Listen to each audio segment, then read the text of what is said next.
Hello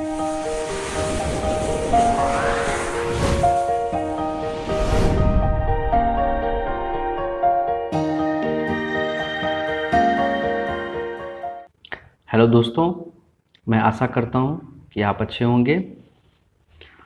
अब जैसा कि हमने लास्ट क्लास में देखा था कि बर्मिस्टर मेथड को हम लोग देख रहे थे, उससे पहले हम लोगों ने सीवीआर मेथड को कंप्लीट कर लिया और उसके लास्ट लेक्चर में मैंने ग्रुप इंडेक्स मेथड को भी क्लियर किया और ट्राइएक्सियल मेथड को भी हमने कंप्लीट कर लिया। और आई होप आपको इन तीनों मेथड के बारे में अंडरस्टैंड होंगे। और हम लोग लास्ट लेक्चर में बर्मिस्टर मेथड को भी स्टार्ट कर दिए थे और बर्मिस्टर मेथड के बारे में भी हम लोगों ने डिस्कस कर लिया था।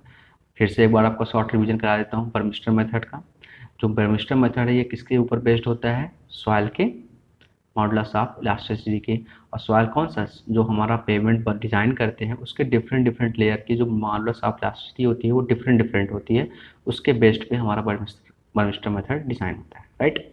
अब बात करते हैं हम लोग कि जो हमारा इसमें कुछ असम्पशन लेके चलते हैं कि हमारी जो लेयर है सॉइल है वो हमारी होमोजेनियस आइसोट्रॉपिक है, राइट। एंड सेकंड हम लोग लेके चलते हैं कि जो हमारा पेमेंट का जो लेयर है वो हमारा क्या है? कॉन्टिन्यूअस कॉन्टैक्ट में, ठीक है। फिर इसमें हमने देखा था कि डिस्प्लेसमेंट इक्वेशन है, जो हमारी डिस्प्लेसमेंट इक्वेशन है बाय बर्मिस्टर मेथड के। एक हमारा प्लेट लोड टेस्ट मतलब रिजिड प्लेट मेथड है। प्लेट लोड टेस्ट के अकॉर्डिंग हमारा उसका डिफ्लेक्शन का फार्मूला होता था 1.18 PA/ES इंटू F2।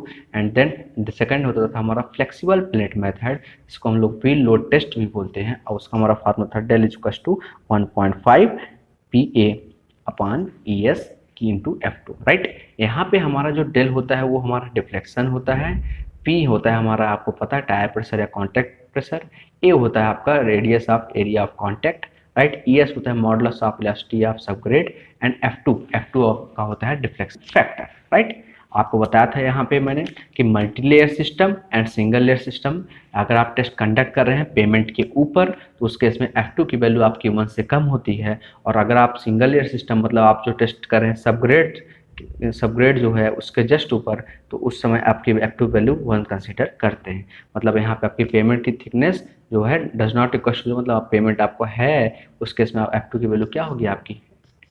1 से कम। बट जब आप सबग्रेड के ऊपर करें मतलब वहाँ पे जो पेमेंट की थिकनेस है H है वो 0 के इक्वल है, तो उस केस में आपका जो समझ जाएंगे कि उस केस में आप सबग्रेड के ऊपर टेस्टिंग कर रहे हैं, उस केस में आप F2 को 1 कंसिडर करेंगे। अगर बात की जाए एग्जाम्स की, अगर बात की जाए एग्जाम में जो ऑब्जेक्टिव क्वेश्चंस आता है तो जनरली वो हमारा क्वेश्चन क्या रहता है? सिंगल लेयर सिस्टम का। उसका रीजन क्या है? मतलब वो हमें टेस्ट करने के लिए कहाँ बोलता है? सबग्रेड के ऊपर। उसका रीजन क्या है कि अगर F2 की वैल्यू हमारी 1 से कम है, मल्टी लेयर सिस्टम है, तो उस केस में बायोग्राफिकली बर्मिस्टर के जो बायोग्राफ है उसके हिसाब से हम F2 की वैल्यू को फाइंड आउट करते हैं। और बात की जाए अगर एग्जाम पॉइंट ऑफ व्यू से तो आपको एग्जाम में आपको बायोग्राफ दे नहीं सकता, इसलिए आपको ऑब्जेक्टिव अप्रोच के हिसाब से सिंगल लेयर सिस्टम का ही क्वेश्चन देता है और आपका वो कॉन्सेप्ट जानना चाहता है कि आपको उस कॉन्सेप्ट के बारे में कितना पता है। फिर भी हम दोनों को डील करेंगे, एज ए कन्वेंशनल क्वेश्चन भी करेंगे और ऑब्जेक्टिव क्वेश्चन भी करेंगे, जिससे हमारा ये बर्मिस्टर मेथड का पूरा कॉन्सेप्ट क्लियर हो जाए।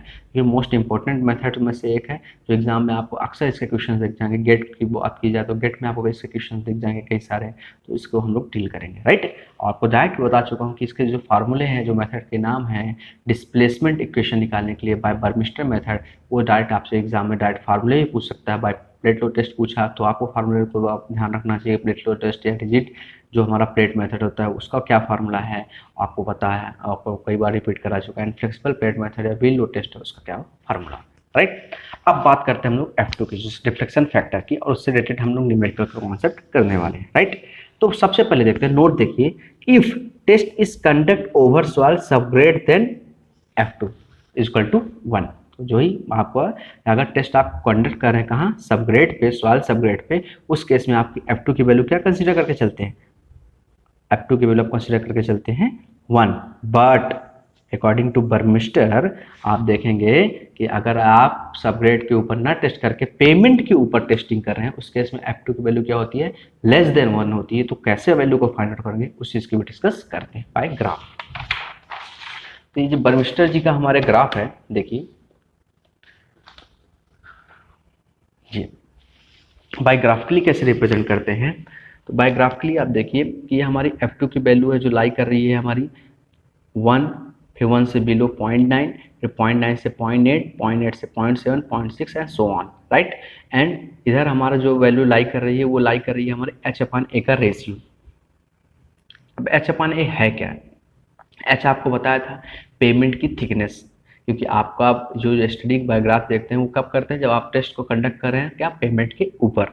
तो मतलब जाहिर सी बात है आपकी पेमेंट की थिकनेस होगी, तो उस केस में आपको एच वो आपकी पेमेंट की थिकनेस होगी। ए क्या होता है आपको पता है, ए होता है आपका radius of area of contact, right. तो ये जो वैल्यू इधर इस एक्सिस में है, एक्स एक्सिस में है, वो आपका H/A की वैल्यू है, और जो आपकी ये बाई एक्सिस में है वो वैल्यू है आपकी F2 की है। अब ये आप इस साइड जो डाटा गिवन है इसके अकॉर्डिंग आप क्वेश्चन को सॉल्व आउट करते हैं, तो ये देखिए ES/EP, ES/EP का मतलब क्या बोल रहा है, ES/EP का मतलब बोल रहा है कि मॉडुलस ऑफ वेलोसिटी आप किसकी, सबग्रेड की, एंड मॉडुलस ऑफ वेलोसिटी आप पेमेंट की इक्वल टू है किसके, हमारे 1 के, राइट। और ऐसे हमारा डाटा आते गया। ये इक्वल टू 1 कब है, इक्वल टू 1 तब है जब आपका F2 किसके इक्वल है, देखिए 1 के इक्वल है, यहाँ पे देखिए 1 लिखा हुआ है। तो F2 अगर आपका 1 के इक्वल है तो उस केस में ES/EP भी 1 के इक्वल होता है, इसलिए आप उस केस में सिंगल लेयर सिस्टम होता है। लेकिन अगर ऐसा केस नहीं है फिर आप कैसे डील करेंगे, तो इसको सबसे पहले आपको एक चीज़ और ब्रीफली बता दूं कि इसकी जो डाटा आप है तो आप H/A का रेशियो निकालते हैं, H/A का रेशियो निकालते हैं, उसके करस्पॉन्डिंग आपका जो F2 फाइंड आउट होता है, F2 फाइंड आउट होता है, उसके करस्पॉन्डिंग जो कर्व में हमारा प्लॉट होता है ES/EP का डाटा, उस डाटा को आप कंसीडर करते हैं। जैसे मान लीजिए आपका H/A का रेशियो है 2.5, यहाँ पे कोई आप मान लीजिए आपको, या तो हो सकता है आप ये वैल्यू रेशियो दे दे और आपको F2 की वैल्यू दे दे, तो आप H/A फाइंड आउट कर सकते हैं। आपको H/A ने एग्जाम्पल के 2.5 दे दिया, इसके करस्पॉन्डिंग ये देखिए बाय ग्राफ में आया, और F2 किसके 0.8 आया आपका, इसके करस्पॉन्डिंग आपका क्या है 1.10 आया है ES/EP का रेशियो। तो आप इसके कंसिडर करके आप इसको सॉल्व आउट करेंगे। अब इसके जब क्वेश्चंस को करेंगे तो आप देखेंगे कैसे इसको हम लोग यूज़ करते हैं, कैसे हम इसको यूटिलाइज करते हैं। तो सबसे पहले हम लोग को इसके क्वेश्चंस को डिस्कस कर लेते हैं।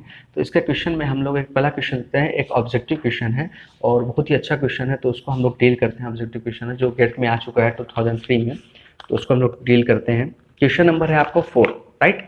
बड़े ध्यान से पढ़िएगा, उसको समझिएगा। ये है आपका क्वेश्चन नंबर 4, एक बार आप क्वेश्चन को देख सकते हैं।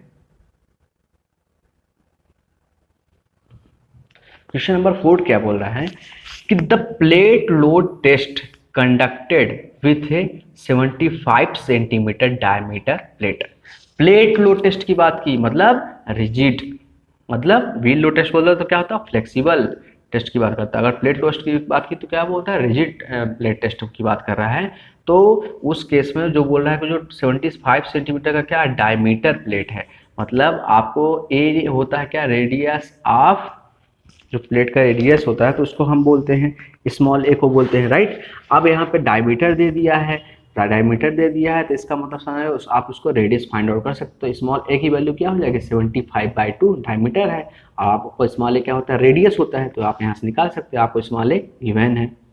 फिर diameter plate on soil subgrade yielded A deflection of 2.5 centimetre, मतलब डेल की वैल्यू भी गिवन है आपको, अंडर ए स्ट्रेस 800 न्यूटन पर सेंटीमीटर का स्क्वायर, और आपको स्ट्रेस कितना दिया है 800 न्यूटन पर सेंटीमीटर का स्क्वायर, राइट। तो ये आपको स्ट्रेस दिया, इसको आप किलो न्यूटन में कन्वर्ट कर सकते हैं, राइट।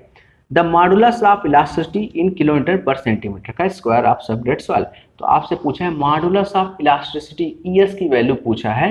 अब कितना इजी क्वेश्चन है, सिंपल सा, आपको पता प्लेट लोड टेस्ट है, परमिस्टर मेथड है, सिंपल सा आपको कॉन्सेप्ट पता है। मॉडुलस डिफ्लेक्शन डेल इक्वल टू होता है फार्मूला 1.18 PA, P क्या होता है आपको पता ही है, क्या होता है P आपका टायर प्रेशर या कॉन्टैक्ट प्रेशर, राइट, ये आपको पता ही है। उसके बाद क्या बोल रहा है वो आपको कि आपको दिया है अंडर स्ट्रेस कितना दिया है, इतना दिया है, ठीक है। तो P की वैल्यू आपको गिवन है, A आपको दिया है 75/2, ES आप मॉडुलस ऑफ इलास्टिसिटी आप किसका सबग्रेड का वो फाइंड आउट करना ही है, राइट, इनटू क्या होता है F2। अभी हमारा किसके ऊपर सॉइल टेस्ट हो, सॉइल सबग्रेड यील्डेड, क्या लिखा है यहाँ पे, diameter plate on soil subgrade yielded. ध्यान देखिए सॉइल सबग्रेड यील्डेड मतलब जो टेस्ट कंडक्ट कर रहे हैं कहाँ कर रहे हैं, वो सबग्रेड के ऊपर कर रहे हैं। तो बस आपको F2 की वैल्यू क्या हो जाएगी, उस केस में 1 हो जाएगी। सिंपल सा आप फार्मूला वैल्यू पुट करेंगे, एक डाटा आपके पास अननोन है और आपका ES इजिली क्या हो जाएगा फाइंड आउट होगा। तो बस आपके पास 4 ऑप्शन है, आप पहले खुद से करिएगा फिर अगर नहीं हो तो देन उसके बाद आप सॉल्यूशन को देख सकते हैं। तो हम लोग बात करते हैं, देखिए कि क्वेश्चन हो गया, ए आपको दिया है, वही डायमीटर दिया था, उसका हाफ ले लेंगे, आपका क्या आ जाएगा फाइंड रेडियस। डिफ्लेक्शन आपको दिया हुआ है और आपको अंडर स्ट्रेस भी दिया, पी की वैल्यू भी दी थी 800 न्यूटन पर सेंटीमीटर, इसको किलोमीटर में कन्वर्ट कर लिया तो आपके आगे 0.8 किलोमीटर पर सेंटीमीटर का स्क्वायर।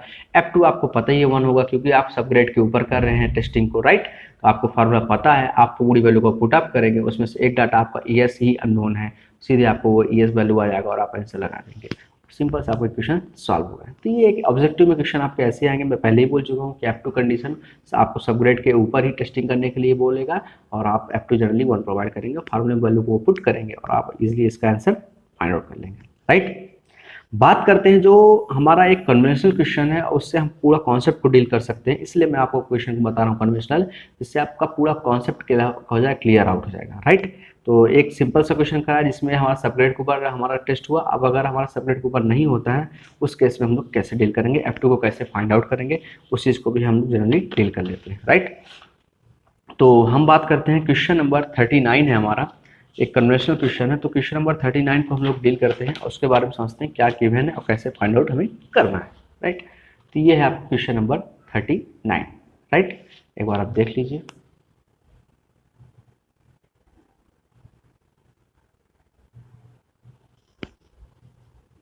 अब क्वेश्चन नंबर हम लोग 39 की बात करते हैं। तो क्वेश्चन नंबर 39 क्या बोलता है हमारा कि plate bearing test is conducted with 30 centimetre diameter plate. Diameter दे दिया आपको कितना 30 सेंटीमीटर, एक कितना निकल जाएगा 15 सेंटीमीटर। एक क्या होता है रेडियस होता है। तो प्लेट बियरिंग टेस्ट बोला है, प्लेट बियरिंग टेस्ट समझ गए, प्लेट लो टेस्ट की बात कर रहा है वो, और उसमें हमारा 30 सेंटीमीटर क्या दिया, डायमीटर आप प्लेट दिया है, तो एक ही वैल्यू आपको पता चली 15 सेंटीमीटर होगी। On A soil subgrade yielded, on A soil subgrade yielded, पहला टर्म दे दिया है, इसका मतलब आप समझ गए जो टेस्टिंग यहाँ पे हो रही है किसके, कहाँ हो रही है, सॉइल के सबग्रेड में हो रही है। तो यहाँ पे F2 की वैल्यू क्या कंसीडर करके चलेंगे आप 1। देन आगे देखते हैं, ए प्रेशर ऑफ 1 kg पर सेंटीमीटर का स्क्वायर, मतलब आपको P की वैल्यू दे दी, स्मॉल p होता है टायर प्रेशर है, कॉन्टैक्ट प्रेशर दे दिया है कि उसकी यूनिट क्या होती है, यूनिट का भी बहुत बड़ा इंपैक्ट है, यूनिट से आप बहुत चीजें समझ सकते हैं। कितना दे दिया kg पर सेंटीमीटर का स्क्वायर, कितना दिया 1 kg पर centimetre square at 5 mm deflection, deflection कितना दिया है 5 mm का, कोई दिक्कत नहीं। तो यहाँ तक तो डाटा गिवन है, यहाँ तक के डाटा के हिसाब से आपको ए गिवन है, F2 की वैल्यू 1 गिवन है, P की वैल्यू गिवन है और डिफ्लेक्शन भी गिवन है। तो एक ही डाटा तो आपके पास अननोन है, ES मॉडुलस ऑफ इलास्टिसिटी आप इसकी सबग्रेड की, तो यहाँ से आप वो फाइंड आउट कर लेंगे, ठीक है। देन आगे देखते हैं क्या बोलता है, the test is carried out over 80 centimetre base course. अब ये जो टेस्ट है वो कैरी कर रहा है, क्या बोल रहा है कि 18 centimetre of base course, base course की बात कर दी। अब मतलब आप टेस्ट पेमेंट के ऊपर कंडक्ट हो रहा है, पहले तो टेस्ट कहाँ कंडक्ट होता है, सवाल के सबग्रेड में हुआ। अब बोल रहा है कि जो टेस्ट है वो हमारा carried out over 18 centimetre base course, base course के ऊपर जो कि 18 सेंटीमीटर है उसके ऊपर अब टेस्ट क्या हो रहा है, कंडक्ट हो रहा है। उस केस में यील्ड प्रेशर, तो उस केस में हमारा कौन सा हो गया, मल्टी लेयर सिस्टम का कॉन्सेप्ट, यहाँ पे मतलब एक ही क्वेश्चन में दोनों कॉन्सेप्ट पूछ रहा है, यहाँ पे क्या हो गया मल्टी लेयर सिस्टम हो गया, राइट। एंड देन उसके बाद देते हैं कि यील्ड प्रेशर आप 5 kg पर सेंटीमीटर, उस केस में हमारा बोल रहा है जो यील्ड का प्रेशर है हमारा, मतलब स्मॉल p की वैल्यू 5 kg पर सेंटीमीटर स्क्वायर है एंड 5 mm डिफ्लेक्शन, चलिए कोई दिक्कत नहीं।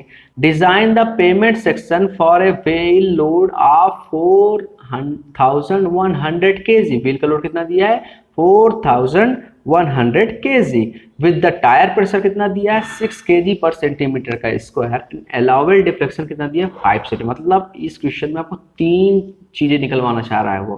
पहला तो उसने बोला प्लेट बियरिंग टेस्ट है और सॉइल सबग्रेड के ऊपर टेस्ट हो रहा है, तो उस केस में आपसे मॉडुलस ऑफ इलास्टिसिटी निकलवाना चाहता है।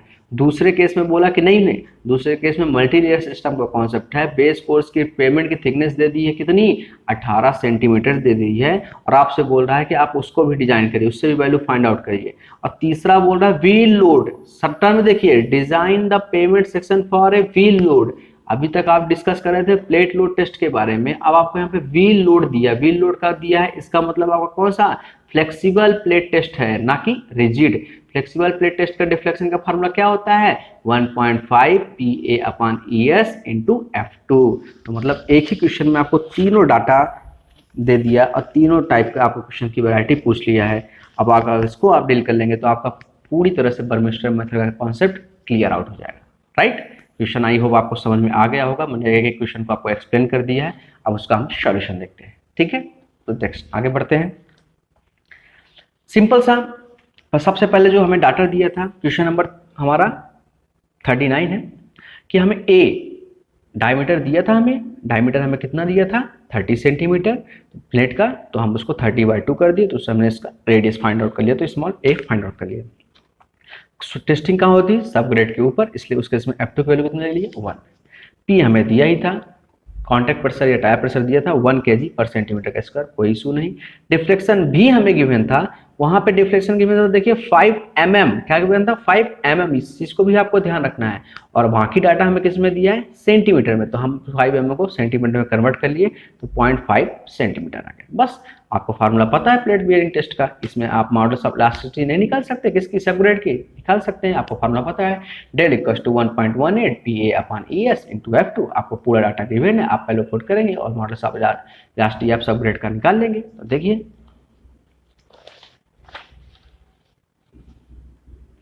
आपने निकाल लिया, मॉडुलस ऑफ इलास्टिसिटी आप सब ग्रेड का निकाल लिया 35.4 kg/cm²। आप पूरे डाटे गिवन थे, आप उस वैल्यू को पुट किया और आप, तो यहाँ तक तो आपको कोई दिक्कत नहीं थी, राइट।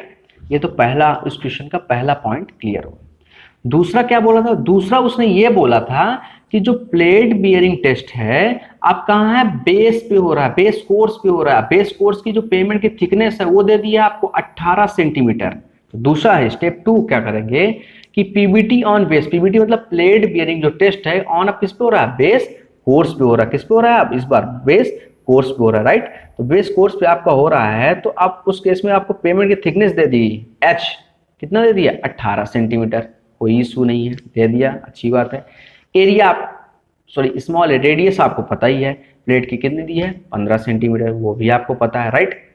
पी टायर प्रेशर आपको दे दिया क्वेश्चन में, कितना दिया है प्रेशर आपको 5 kg/cm², कोई इश्यू नहीं। डिफ्लेक्शन भी आपको दिया है 5 mm, उसको सेंटीमीटर कन्वर्ट कर लिया आपने 0.5 सेंटीमीटर। इतना डाटा आपको गिवन है। अब जब आपको इतना डाटा गिवन है तो आप इस केस में आप F2 की वैल्यू 1 नहीं रख सकते। आपको जैसे कौन सी पता है क्यों नहीं रख सकते, क्योंकि आपको पता है अच्छी तरह कि F2 की वैल्यू ओनली 1 तब रखते हैं जब हम लोग टेस्ट कहाँ करते हैं सब ग्रेड के ऊपर। बट अगर हम टेस्ट कर रहे हैं किसके ऊपर कर रहे हैं, टेस्ट अगर हम कर रहे हैं किसके ऊपर, हम टेस्ट कर रहे हैं किसके पेमेंट के ऊपर। तो पेमेंट के ऊपर अगर हम टेस्ट कर रहे हैं तो उस केस में हम नहीं रख सकते F2 की वैल्यू 1। यहाँ पे हमें F2 की वैल्यू फाइंड आउट करेगी बाई ग्राफ से, हमें फाइंड आउट करना पड़ेगा, उस बेसिस पे हम इसको सॉल्व आउट कर सकते हैं। समझ में आई बात तो आपको। तो सबसे पहले आप यहाँ पे आप प्लेट बियरिंग टेस्ट का जो होता है फार्मूला वो रखेंगे del equals to 1.18 PA/ES into F2। यहाँ पे आपको डिफ्लेक्शन पता है 1.18, P भी पता है आपको, जो टायर प्रेशर है, ए रेडियस भी आपको पता है, मॉडुलस ऑफ इलास्टिसिटी मैंने यहाँ पे रखा 35.4। क्यों रखा 35.4, इससे पहले जस्ट हमने इसी क्वेश्चन में क्या निकाला है मॉडुलस ऑफ इलास्टिसिटी निकाल चुके हैं। कितना निकाले हैं 35.4 kg/cm। तो वहां पे उस वैल्यू को पुट कर देंगे तो हमारी वैल्यू आ गई 35.4, राइट, इंटू F2।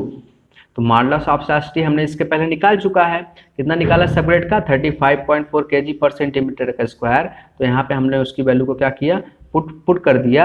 अब यहाँ पे वैल्यू को हमने पुटअप कर दिया किसकी मॉडुलस ऑफ इलास्टिसिटी सब ग्रेड की, इनटू क्या कर दिया हमने F2 कर दिया। यहाँ से हमारी वैल्यू F2 आ गई कितनी 0.2।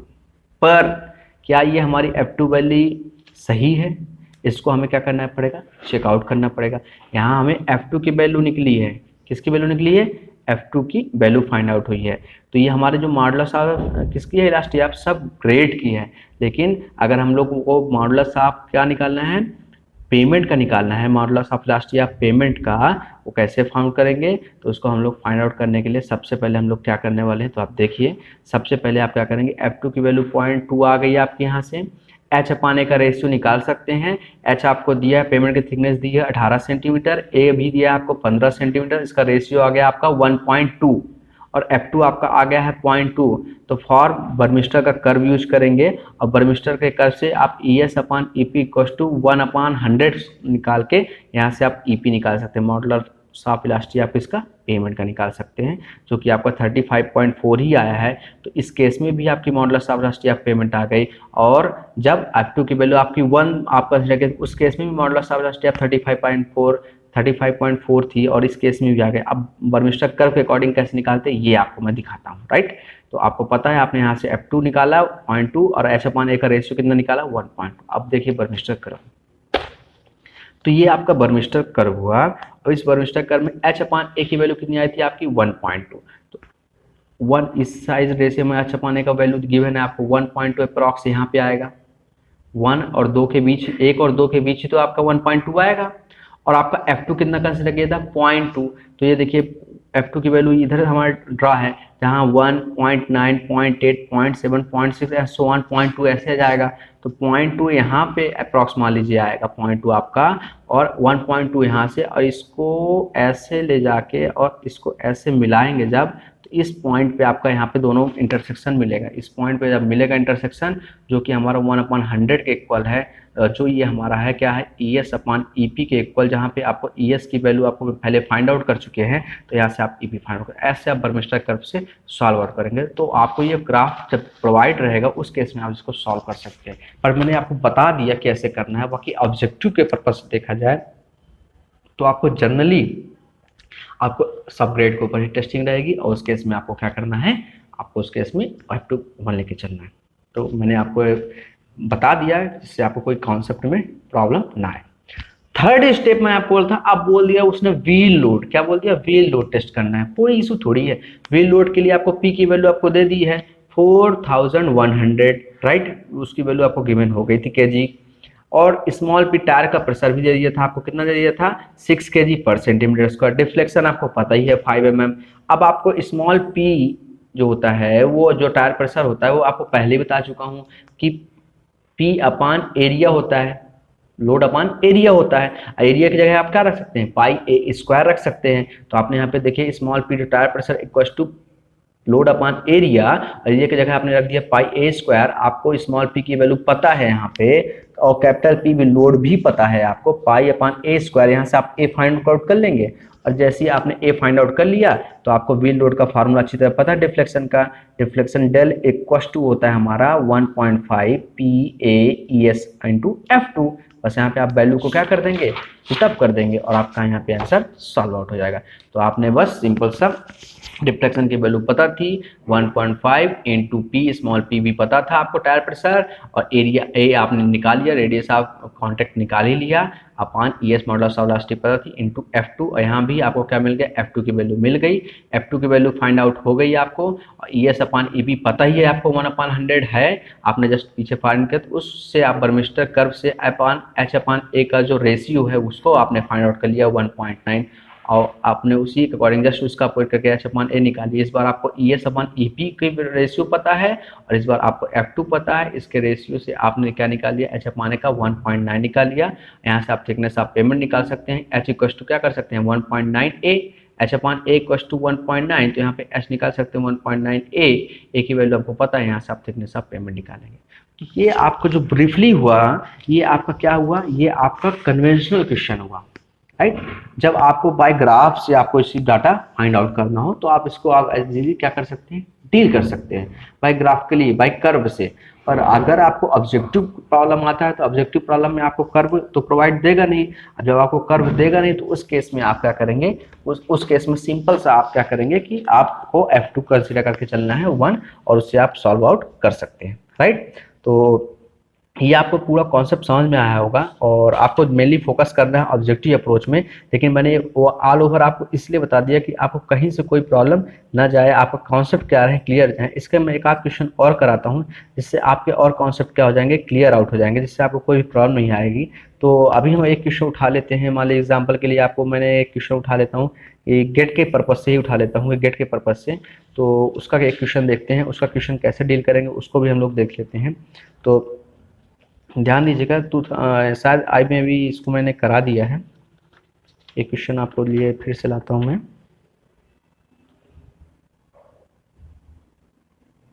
कई बार तो आपको इसके डायरेक्ट फार्मूले के बेसिस पे ही क्वेश्चन पूछ लेते हैं, ठीक है। और क्वेश्चंस को प्रैक्टिस तो आप खुद से ढूंढ के भी कर सकते हैं, और मोस्टली क्वेश्चन मैं चाहूँगा कि आप खुद से करेंगे तो ज़्यादा अच्छा होगा। पर एक क्वेश्चन मैं आपको करा देता हूँ जिससे आपको थोड़ा सा कॉन्सेप्ट और क्लियर हो जाए। ऑब्जेक्टिव क्वेश्चन है, उसके बाद मैं आपको लास्ट में जब हमारा हाईवे कंप्लीट होगा तो मैं आपको 100 अच्छे क्वेश्चन ला के कराऊंगा, तो उसमें आपका और कॉन्सेप्ट क्लियर हो जाएगा, राइट। एक क्वेश्चन देखिए यहाँ पे, एक क्वेश्चन है हमारा, क्वेश्चन नंबर गेट में आया था, देखिए कि क्वेश्चन नंबर हमारा 19 है। क्या बोल रहा है हमारा क्वेश्चन, क्वेश्चन बोल रहा है plate bearing test with 20 centimetre diameter plate. क्या बोल रहा है, प्लेट बियरिंग टेस्ट, तो प्लेट लोड टेस्ट है, 20 centimetre diameter plate on soil subgrade yielded. Soil subgrade yielded की बात की जाए, प्रेशर दिया है आपको, गिवन है कि 1.25 × 10⁵ न्यूटन पर मीटर के स्क्वायर, एट 0 सेंटीमीटर आपको डिफ्लेक्शन भी गिवन है। What is the elastic modulus of subgrade, simple सा, आपको ए की वैल्यू भी गिवन है, डायमीटर गिवन है, यहाँ से आप रेडियस निकाल लेंगे, आपको प्रेशर दिया स्मॉल पी की वैल्यू भी गिवन है, आपको डिफ्लेक्शन भी गिवन है, और सबग्रेड के ऊपर हो रहा है, इसका मतलब आपको वो भी गिवन है, F2 की वैल्यू 1 ही गिवन है। आपके पास 4 ऑप्शन है और आप इसको सॉल्व आउट कर सकते हैं। गेट में 1998 में क्वेश्चन आया था, और आप इसको सॉल्व करिएगा, खुद से बनाइएगा, सिंपल सा, आपको जो पहला क्वेश्चन कराया था उसी के अकॉर्डिंग है। तो ये सब इजी क्वेश्चन है, बस आपको फार्मूले पता हो और आपके क्वेश्चन को ऑब्जेक्टिव अप्रोच की बात की जाए तो इजीली डील कर सकते हैं, और आपको परेशान होने की कोई जरूरत नहीं। अगर कोई भी डाउट होता है तो आप मेरे से डिस्कस कर सकते हैं।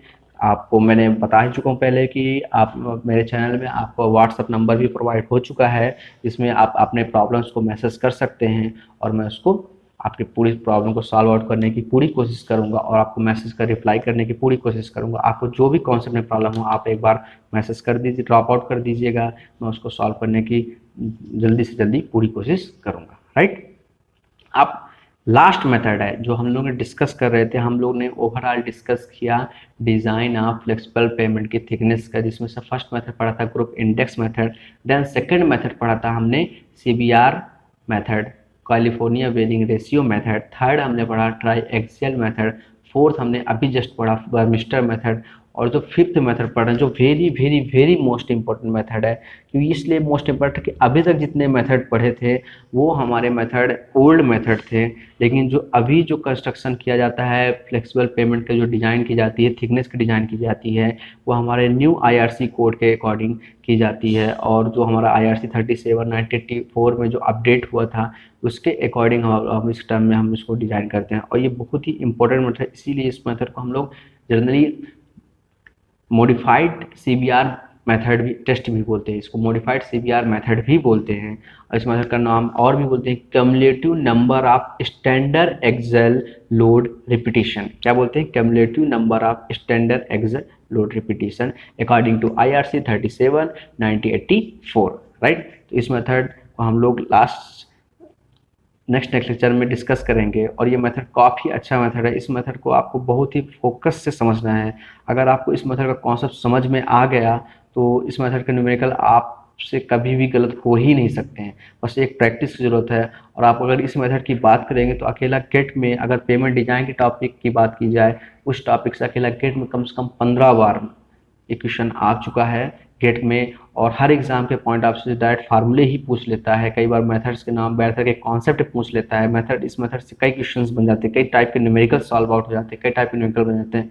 तो इस मेथड को आपको फोकसली पढ़ना है, और इससे पहले जितना भी हो सका उसका रिविजन करते हुए जाना है, क्योंकि ये मेथड के बाद आपका रिजिड फ्लेक्सिबल पेमेंट का जो थिकनेस है वो पूरे मेथड कंप्लीट हो जाएंगे। इसके बाद आपका रिजिड पेमेंट के जो डिज़ाइन पैरामीटर हैं और डिज़ाइन आप पेमेंट थिकनेस के, जो रिजिड पेमेंट के थिकनेस के मेथड्स उनको स्टडी करेंगे, और ओवरऑल आपका पेमेंट डिज़ाइन क्या हो जाएगा, ऑलमोस्ट कंप्लीट हो जाएगा। तो बस आप रिविजन भी करते जाइए और अच्छे से पढ़ते जाइए, और अपना ध्यान रखिए, और जितना हो सके आप कोशिश करिए पढ़ने की, जितना भी आपको मन लगता है उतना पढ़ने की कोशिश करिए, बस अपना ध्यान रखिए। Thank you. Change for good.